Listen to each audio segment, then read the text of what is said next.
तो जी नमस्कार दोस्तों, कैसे हैं आप सब। दोस्तों खेसारी लाल यादव के सभी फैंस के लिए एक बहुत ही बड़ी खबर, बहुत ही बवाल अपडेट। दोस्तों आज सुबह सुबह 6:30 बजे ही खेसारी लाल यादव जी का एक बहुत ही ज़बरदस्त सॉन्ग जो कि लगन स्पेशल सॉन्ग है दोस्तों 6:30 बजे आज बजाना रिकॉर्ड्स के यूट्यूब चैनल पर रिलीज कर दिया गया है दोस्तों, जिस सॉन्ग का नाम है मड़वा में यरवा।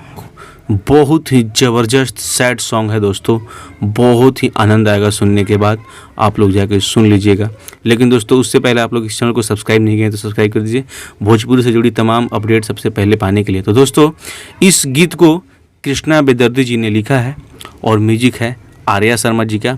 बहुत ही बवाल म्यूजिक, बहुत ही ब्यूटीफुल म्यूजिक दोस्तों इस सॉन्ग में आपको सुनने को मिलेगा। दोस्तों इस सॉन्ग में एक्ट्रेस नज़र आने वाली है मेघाश्री, बहुत ही ब्यूटीफुल एक्ट्रेस। दोस्तों आप लोग जाके सुनिए और गाना का आनंद उठाइए।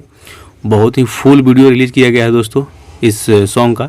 तो जाइए बजाना रिकॉर्ड्स भोजपुरी यूट्यूब चैनल पर 6:30 बजे आज सॉन्ग रिलीज़ कर दिया गया है। तो जाइए सुनिए। आप लोग पोस्टर में देख ही रहे होंगे कितना बवाल पोस्टर लग रहा है। तो दोस्तों इस चैनल को सब्सक्राइब कर दिए, पास में घंटी को दबा के ऑल पे क्लिक कर दीजिएगा ऐसे ही भोजपुरी से जुड़ी तमाम खबर सबसे पहले पाने के लिए। तो चलिए मिलते हैं किसी नेक्स्ट वीडियो में नेक्स्ट अपडेट के साथ। तब तक आपको बाय, टेक केयर।